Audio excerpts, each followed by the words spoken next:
Quiero que abra su Biblia y vamos a leer en Hebreos capítulo de número 9. Carta a los Hebreos capítulo de número 9. Y vamos a leer en el nombre poderoso de Jesús, verso 3.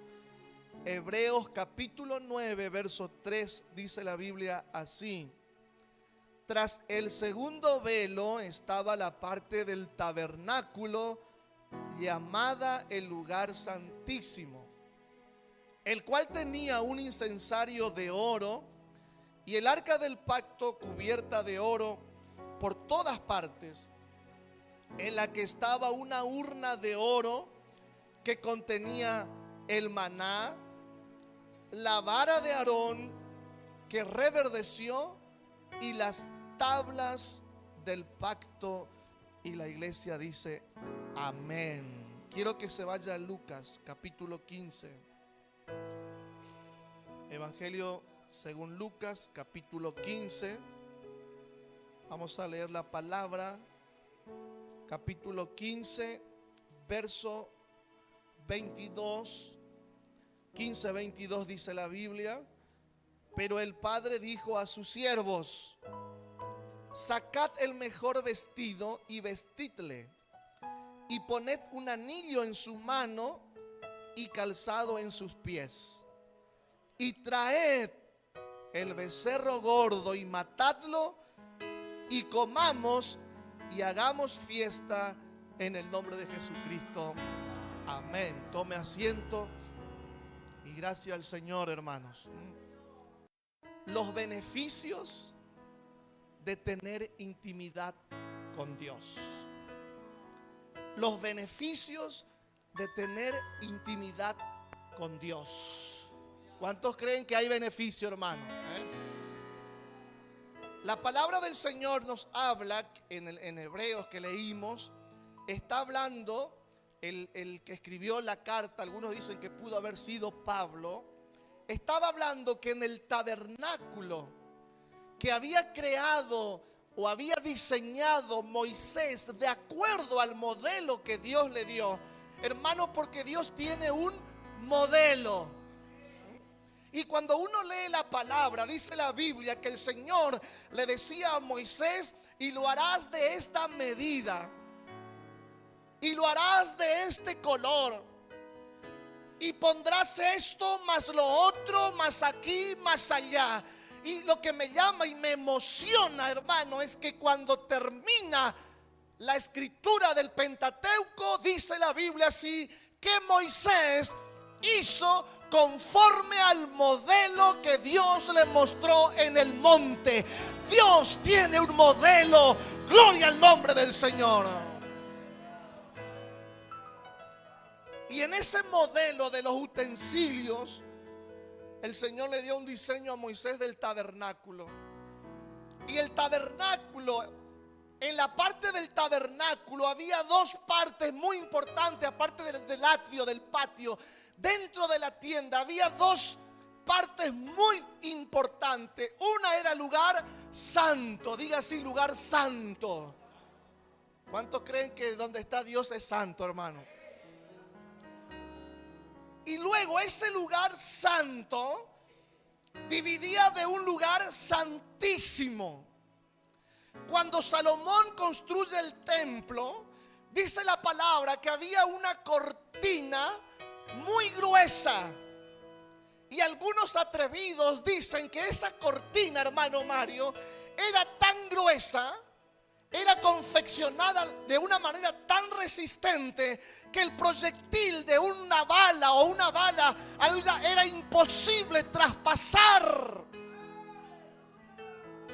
Y la única persona que podía entrar en el lugar santísimo, cuando uno habla del lugar santísimo, está hablando donde está la presencia del Señor. Los sacerdotes podían venir y ofrecer su sacrificio en el lugar santo, pero para entrar en el lugar santísimo solamente lo podía hacer el sumo sacerdote una vez al año. debía tomar todos los recaudos. Debía ofrecer un sacrificio por sus pecados y por el pecado del pueblo. Y todo sumo sacerdote tenía en sus vestidos unas campanitas. Y cuando él iba a entrar a ministrar, cuando él iba a entrar en el lugar santísimo, lo hacía atado a una cuerda.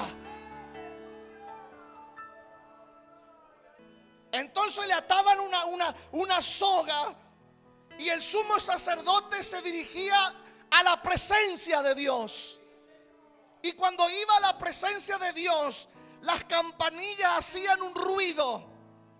Alguien en el patio le iba dando soga. Y usted se preguntará, ¿por qué la soga?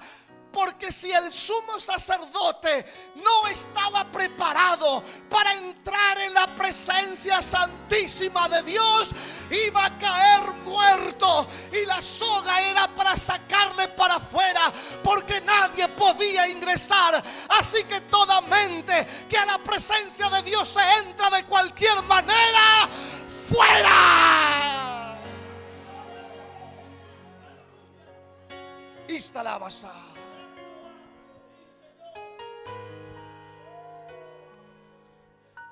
Pero algo ocurre, hermano.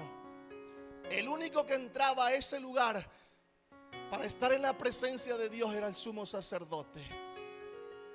Él debía ofrecer un sacrificio de algún animal para perdón de los pecados del pueblo y el suyo. Pero cuando Juan el Bautista estaba bautizando, de pronto dice la Biblia que se acercó el que está aquí en esta noche. Y cuando él se acercaba, Juan dijo: he aquí el Cordero de Dios que quita el pecado del mundo. ¿A cuánto le quitó el pecado, hermano? Los animales de los sacrificios jamás quitaron pecados, solamente cubrían.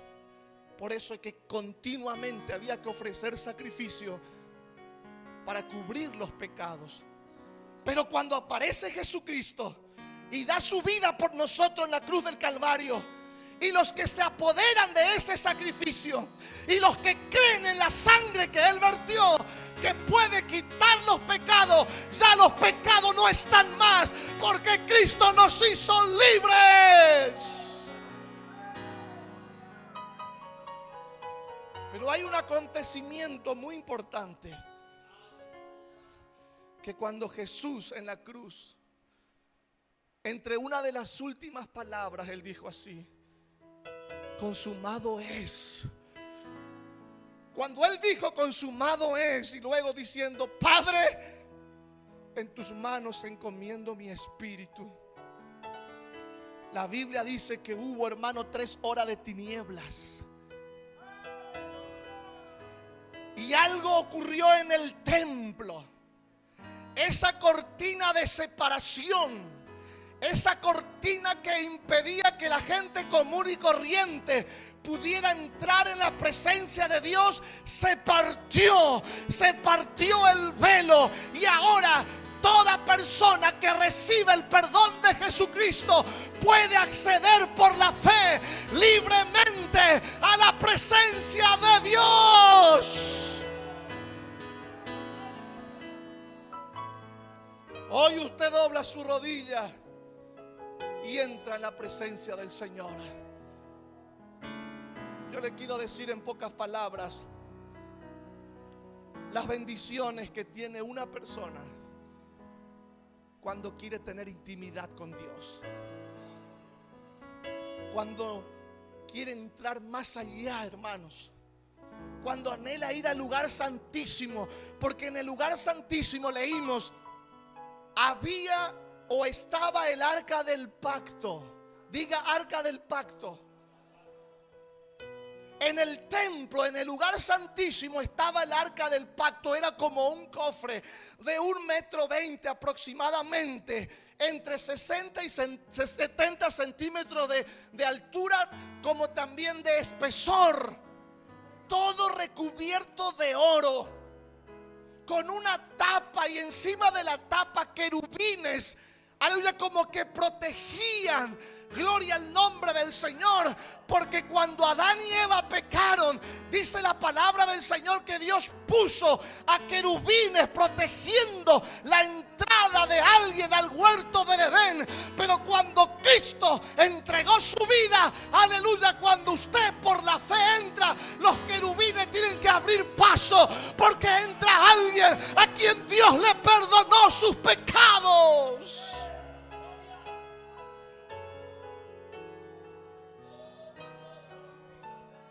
Estaba el arca del pacto. Dentro del arca del pacto, ¿qué había? Número uno, había una taza llena de maná. Diga maná.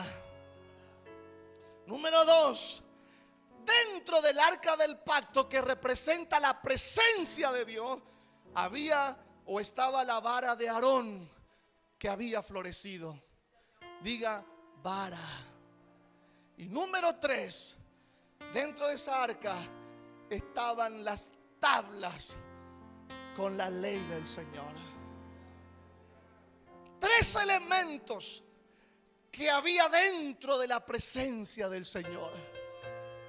Número uno, allí estaba, gloria al Señor, la tabla, la ley. Hermanos queridos, porque alguien que entra en la presencia del Señor tiene que ser consciente que hay ley de parte del Señor. Cuando uno habla de ley, hermano, está hablando de lo que usted puede hacer y de lo que usted no puede hacer. Por donde usted puede ir o por donde usted no puede ir. Cuando se habla de tabla, hermano, se está hablando del primer beneficio de alguien que quiere entrar en la intimidad con Dios. Y me refiero a dirección. Diga así, dirección. El primer beneficio, hermanos, cuando usted entra en intimidad con el Señor, no esa oracioncita que, como ya le he dicho una vez, lo que te pedí ayer te pido hoy. No. No esa oración que hacemos aquí en la iglesia, sino esa oración que usted traspasa porque tiene acceso libre, hermano. Nadie le puede impedir que usted entre, sino que usted se levanta en el horario cómodo, usted se levanta y va a la intimidad con el Señor.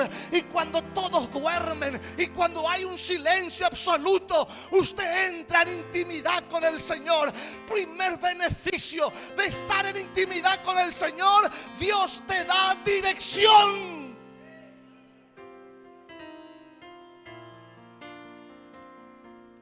Decirle a tu compañero, si estás desorientado, porque te falta dirección. Vio que hay gente que dice: estoy más perdido que Nadán el día de la madre. No sé qué hacer. Lester me ofreció trabajo. Mela me ofreció tarefa. El otro me ofreció. Estoy desorientado. Yo te doy un consejo: entra en intimidad con el Señor y Dios te va a dar dirección. Dios te va a dar dirección. No sé qué hacer. Me gusta el rubio de allá de Campoviera, el ojo azul de 1 de Mayo, y me habló también el de Oberá. Y anoche conocí a alguien por el Face de China. No sé con quién me quedo. Yo te doy un consejo: ¿quieres el novio correcto? ¿Quieres el esposo correcto? ¿Quieres la esposa correcta? Entra en intimidad con Dios y vas a tener dirección. Decirle a tu compañero: mírame un poquito, anda mal de direcciones.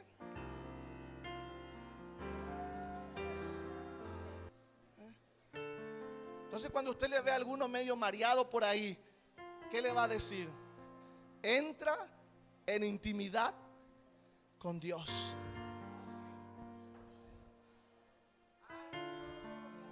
La ley da dirección. La Biblia dice que Moisés Cuando él se dirigió y Dios tuvo que llamarle la atención. Porque hay gente, hermano, tan preocupado que Dios tiene que hacer encender una zarza para que le atienda. Moisés estaba tan preocupada con las ovejas y le miraba aquí y le miraba allá, gloria al Señor, y dijo: wow, ¿cómo puedo hacer para que este hombre me preste atención? Porque llegó su tiempo, llegó su hora. Él quiso defender al pueblo de Israel hace 40 años a los puñetazos, pero ahora llegó el tiempo. Pero yo necesito llamarle la atención, necesito que el propósito se cumpla. ¿Cómo hago? La zarza se encendió. Y de que se encienda una zarza en el desierto era normal. Pero lo que le llamó la atención a Moisés era que esa zarza no se consumía. Y de pronto él se acerca, hermano, a la zarza. Se acerca a la presencia de Dios. Y cuando se acerca a la presencia, ¿qué le dice Dios? Quítate las sandalias, porque ahora yo te voy a dar nueva dirección, Moisés.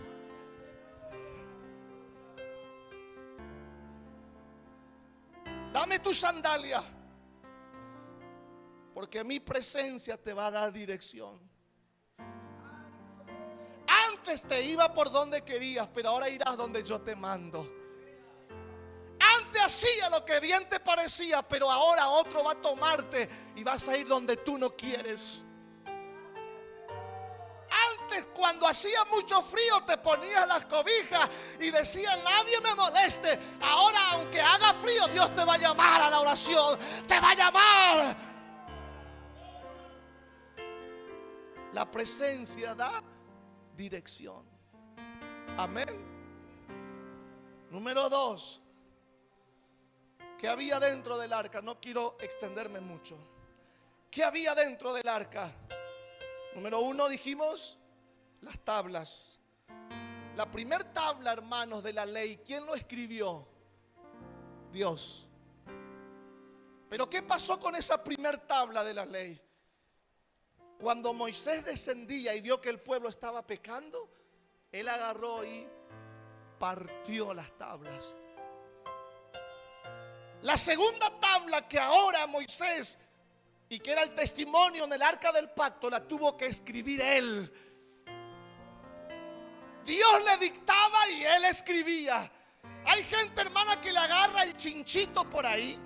Hay gente que se emburra con el Señor, se emburra con alguien y agarra la tabla y rompe y le dice: Señor, escríbeme la otra. No, señores, lo vas a escribir vos. La segunda tabla lo escribió Moisés.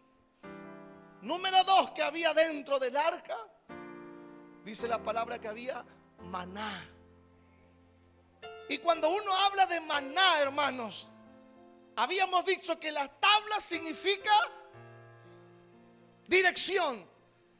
El maná significa provisión. Cuando Israel estaba en el desierto y se estaba muriendo de hambre, hermanos, a pesar de que estaban en el desierto, Dios tenía la providencia diaria. La Biblia dice: miren, todos los días levántense bien temprano. Decirle a tu compañero: ¿escuchaste bien? Bien temprano. Así que esa que buscan la presencia de Dios a las 10 de la mañana se queda con los maná que la gente pisa, hermano. Siempre me toca lo mismo. Mamá, levántate más temprano.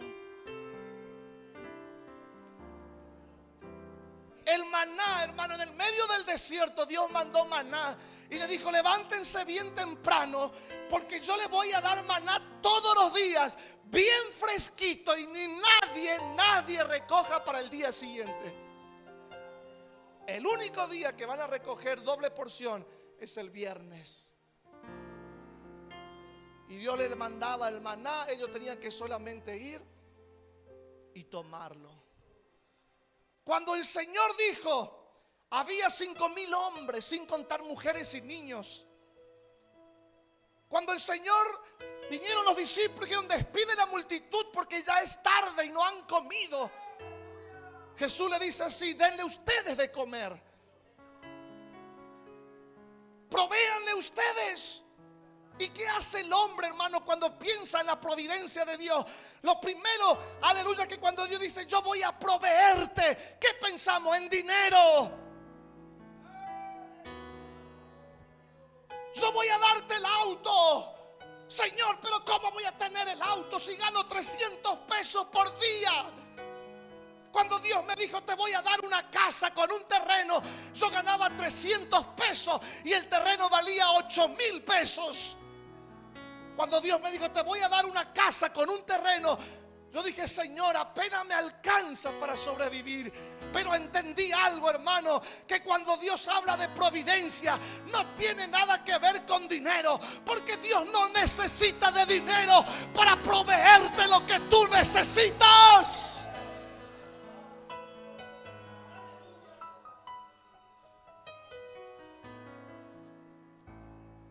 Nadie tenía para dar de comer. De pronto aparece alguien con un niño y le dice: encontramos un niño, pero tiene 5 panes y 2 peces. ¿Pero qué es esto? Hace faltan 200 denarios. El Señor dijo: yo les digo que den pan. No le pregunté si tienen plata. Y usted conoce cómo termina la historia. Cuando Dios dice, hermanos, que va a proveer, Él va a proveer. ¿Cuántos creen eso, hermanos? ¿Te está faltando providencia? Entra en intimidad con el Señor. Viejo, ya va a empezar las clases y la mochila está toda vieja y el guardapolvo era del año antepasado. La cama ya está pidiendo otro colchón. Ya el invierno pasado amontonamos la nena en una misma cama. Tienes que pedir aumento en tu trabajo. Y cuando los yerbateros hacen huelga, a ver si te colá un poquito también. No, ¿quieres providencia? Entra en intimidad con el Señor. ¿Quieres providencia? Entra en la presencia de Él. Número 3 y último.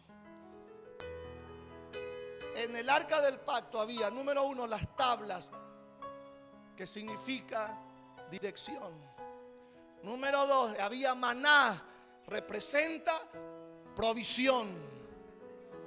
Número 3, en el arca había una vara, y la vara representa autoridad. Amén. ¿Cuántos tomaron lazo con vara acá, los que tienen mi edad? ¿Usted se estaba portando mal por ahí? Y la mamá solo le mostraba la vara. Y usted ya se acomodaba ya. Porque usted sabía que esa vara era sinónimo de autoridad. Cuando Aarón era el sumo sacerdote, Moisés dijo así: ¿saben qué? Cada príncipe de cada tribu traiga una vara y que Dios decida quién va a tener autoridad en el sacerdocio. Porque hay gente que siempre cuestiona el sacerdocio de alguien.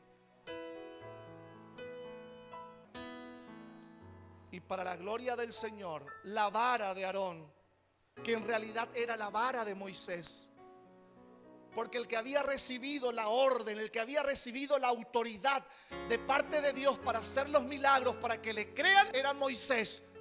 Amén. Pero Moisés tenía un problema. Él era tartamudo, le cuestionó al Señor. Y Dios dijo: ¿sabe qué, Moisés? Punto y aparte. Yo voy a preparar a tu hermano Aarón y él será tu boca y tú le vas a hacer como Dios. No le cuestiones a Dios, hermano. No te hagas el exquisito. Dios te llamó, quiere hacerte esto. Ay, Señor, pero yo, la única alpargata. Le cuestionamos. No, vamos a agradecerle que Dios nos escogió para cosas grandes. Vamos a darle gloria, hermano, porque Él nos llamó. Moisés recibió la vara, pero cuando él se presentó delante del faraón, él le dijo: Aarón, demuéstrale. Dice: Aarón, muéstrale la señal. Y Aarón agarró la vara y lo tiró, hermano. Eso se llama autoridad delegada. Autoridad delegada. ¿Cuántos tienen autoridad delegada acá, hermanos? He aquí os doy autoridad para hollar serpientes, escorpiones y echar fuera demonios. Y todos los que aten aquí será atado en el cielo. Alguien que entra en intimidad con Dios tiene autoridad. Viejo, no sé más qué hacer. Todavía dice así: viejo, no sé más qué hacer con esta cría. Le está maldiciendo. Está llamando de cría. Yo le mandé la vara chinela y nada que ve, juega la bolita, va con la bicicleta para acá, se revuelca por allá. Yo tengo un mensaje para ti. Te falta autoridad. Entra en intimidad con el Señor.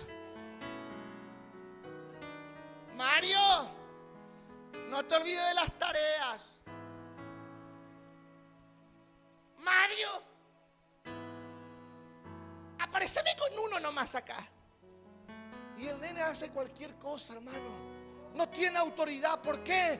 Porque no entras en intimidad con el Señor. Entra en intimidad con el Señor. Tienes autoridad. El beneficio de entrar en intimidad con el Señor: número 1, dirección. Número 2, provisión. Número 3, autoridad.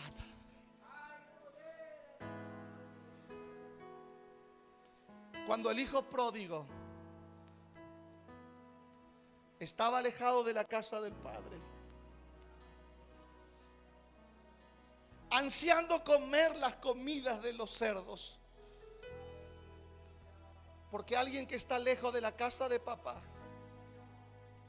alguien que está alejado de la intimidad con Dios, alguien que todavía no se puso en la presencia de Dios, hermano.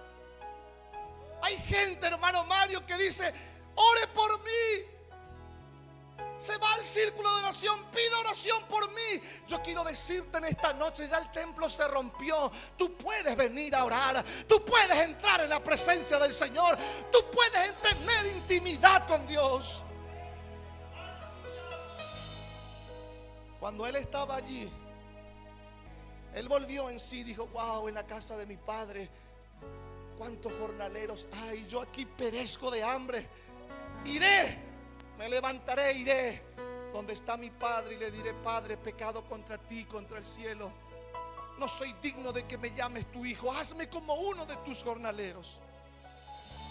Pero fíjese esto, hermano. Cuando el hijo pródigo se acerca a la casa del padre, cuando el hijo pródigo se acerca a la presencia del padre, ¿qué hace el padre? Él vio que su hijo venía descalzo. Él vio que su hijo tal vez venía con una sandalia toda rota. Él dijo: mi hijo vino a mi presencia. Mi hijo vino maltratado y herido por la tierra lejana del pecado. Siervos, el beneficio de la intimidad con Dios. Siervos, traigan un calzado para sus pies. Denle dirección a este muchacho. Número 2, además del vestido, siervos, traigan un anillo y póngalo en su mano. Y cuando uno habla de anillo, hermano, habla de autoridad. Porque en tiempo antiguo cada padre de familia tenía un anillo y le daba a su hijo un anillo. Ahora uno se pregunta, ¿por qué no le dio un anillo allá cuando estaba en la tierra lejana? ¿Por qué no le mandó una sandalia por encomienda? Porque Dios no hace servicio a domicilio. Usted debe entrar en la presencia del Señor. Le da un anillo. Y en tiempos bíblicos, hermano, el anillo servía para sellar un contrato. Lo que le estaba diciendo el Padre: por venir a mi presencia, yo te doy autoridad para comprar y para vender. Por venir a mi presencia, lo que el mundo te sacó, yo te doy. A partir de ahora puedes comprar y vender. Eres mi hijo. ¿Cuántos son hijos del Señor? Aleluya. ¿Cuántos tienen anillo, hermano? ¿Cuántos tienen anillos? Le dio dirección, sandalia. Le dio autoridad, anillo. Y le dio provisión. Maten el becerro más gordo. Que hagamos fiesta. Porque este hijo estaba lejos, pero hoy vino a mi presencia. Si usted está lejos del Señor, si la oración está lejos de ti, si todavía no tienes intimidad, yo te invito a partir de esta noche, entra en intimidad con Dios y Dios te va a dar dirección, providencia y autoridad.